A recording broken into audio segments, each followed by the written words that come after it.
A prominent woman journalist who was critical of the government has been called, she happens to be a Muslim, which from the government's point of view is not great. She has been called a prostitute and an ISIS sex slave online, and threatened with rape and death online for critical comments on the government by trolls who have stalked her, physically stalked her. Some of the trolls are followed online by ministers and senior figures in the government and the ruling party. Journalists face extreme pressure in some of the 15 of India's 29 states where the BJP, which holds power in New Delhi, the Bharatiya Janata Party, where it governs at the state level in this federal system. In one state, police often arrest reporters for criticizing the government, and the courts don't ask for proof. Police lodge false cases there with impunity and telephone reporters to threaten them. Vigilantes in that state, I'm trimming what I have to say, there's more detail here. Vigilantes attacked the home of another reporter, and many journalists have fled that state. In another BJP-ruled state, lawyers, writers, and professors were arrested on dubious allegations of taking money from Maoists. In yet another state, a BJP leader told journalists to mind what he wrote, journalists plural, to mind what they wrote, and reminded them of an editor in that state who had been murdered. 114 sedition cases were lodged against dissenters across India, including journalists, between 2014 and 2016, more since 2016. Among the organizations and individuals targeted was Amnesty International. It was charged with sedition, and its accounts have been frozen. The government doesn't discriminate between Nobel Peace Prize-winning organizations. They have also menaced Médecins Sans Frontières, Doctors Without Borders. There are two Peace Prize-winning organizations. Since only 2 of the 114 sedition cases have ever resulted in convictions, it certainly appears that the use of sedition charges is an attempt at intimidation. Reporters Without Borders, an organization, has written that with Hindu nationalists trying to purge all manifestations of, quote, anti-national thought, unquote, from the national debate, self-censorship is growing in the mainstream media, and journalists are increasingly the target of online smear campaigns by radical nationalists who vilify them and threaten physical reprisals. Sometimes those physical reprisals take place. A good friend of mine, Gauri Lankesh, was shot down by Hindu extremists in Bangalore a couple of years ago.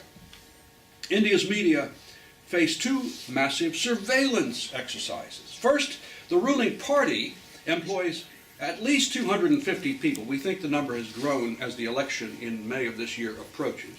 It employs 250 people to track hundreds of journalists, editors, and participants in televised debates. Some of they sort these people into sympathizers and critics. And some of the monitors in this group record the number of times Modi's name appears in various reports. Others study the content of social media and upload government content onto it.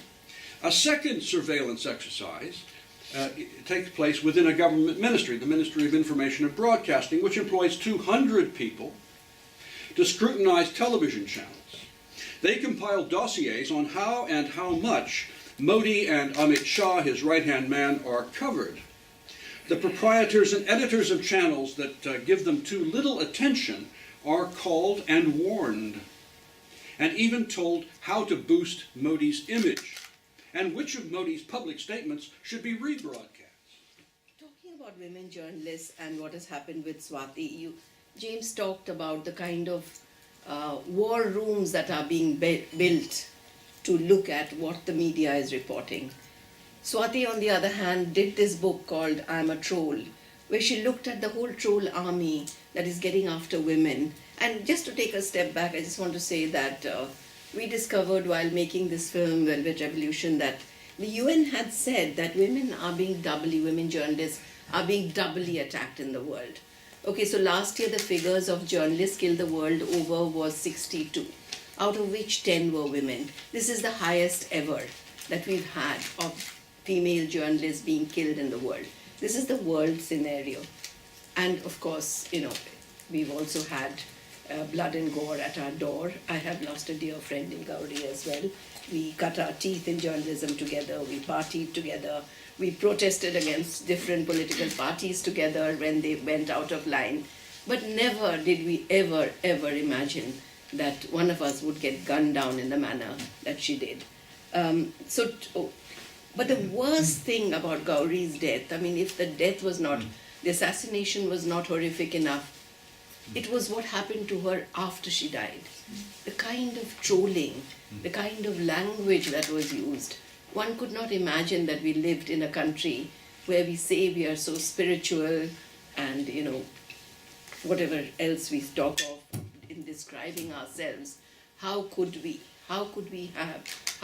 anyone have called her the kind of names which I will not repeat here for you? You know what it is. Even after the woman lay dead with 7 bullets in her. Just to give you, just to tell you that, India is sort of landed in this terrible club of 14, notorious 14, who are acting with impunity against journalists. So we are, I think, the 14th nation there, very close to Syria and Somalia and everybody.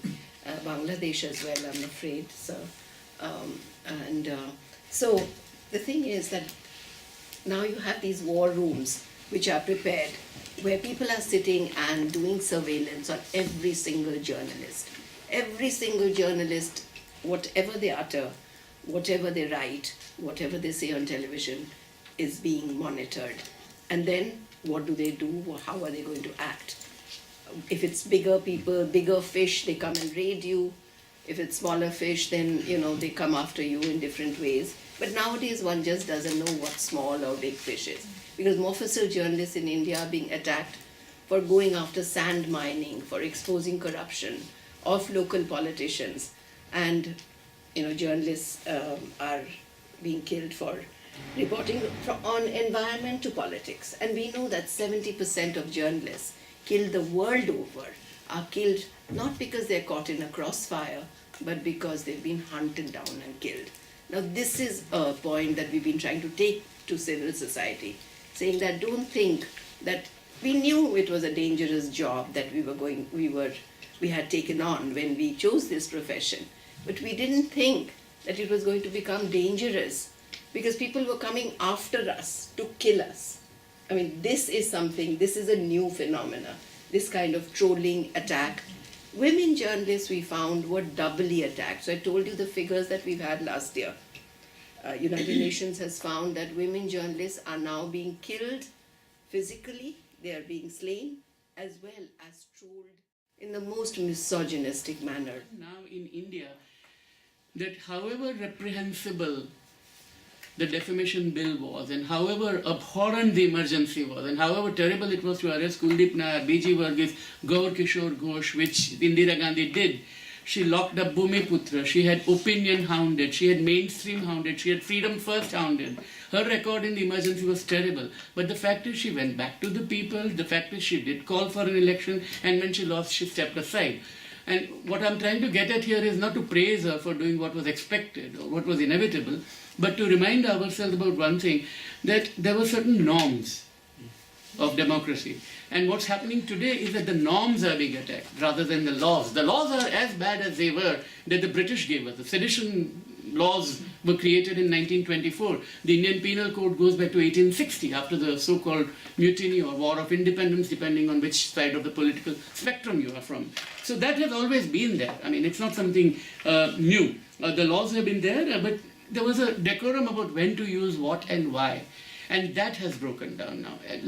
Anybody gets threatened with a sedition lawsuit, then they do get thrown out, as we noticed earlier. But it's a huge problem. I hear you, Nupur, when you say that you don't want to get saddled with 200 lawsuits when you land in India, because those are realities. Wire is in a way lucky that its cases are being heard in Ahmedabad, which is a city with an airport, and you can go there from Bombay in 2 hours, or like 45 minutes actually. And Wire, the journalists are from Mumbai or Delhi. But there are others who tend to sue you in places like Silchar in Assam and so on, where it's literally 2 or 3 days just to get there, and if you don't turn up, you get a non-bailable warrant against you. So it makes it very problematic. And we mentioned Malini Subramaniam in Chhattisgarh, so I do want to mention that the police chief of Chhattisgarh, who was responsible for hounding the journalists, has been brought back now by the new government, Congress government, to head the Anti-Corruption Bureau now. Make of that what you will. So I think one of the problems is this attack on the norms, because the law is going to back you up. The fundamental anti-freedom of expression provisions within the Indian law that already exist. I mean, there is the Article 19.1, but then there's 19.2, which puts all kinds of restrictions about what you can and cannot say. But the most dangerous part that I see now is that the state, and this goes back to the past, but it's become more visible now, is that the state, instead of upholding the right of the person who speaks, tends to look the other way when the person who claims offense goes after the journalist or the writer and seeks redress the way he or she wants. And the worst forms of that are, of course, the murder of Gauri Lankesh, but also of Narendra Dabholkar earlier, Dr. Kalburgi earlier, and Govind Pansare. These were intellectuals and rationalists killed in identical fashions. A scooter comes near you, someone comes out with a gun and shoots you dead, either at the doorstep or on a bridge or in a public area. This has happened. It has happened for the last 4.5 years, and people have not necessarily been arrested. I mean, in the Gauri Lankesh case, there have been some arrests, but otherwise people still don't know who did it and where. So those are the truly horrendous things. The law, the criminal defamation is still part of the law in India. So there's a jail term that's likely. I mean, and outrageously large sums are, you mentioned 100 crore. I know people who have 1,000 crore, which would be, more money than what I'll make in my lifetime. Let's leave it at that, yeah. That's the kind of lawsuit that journalists are getting.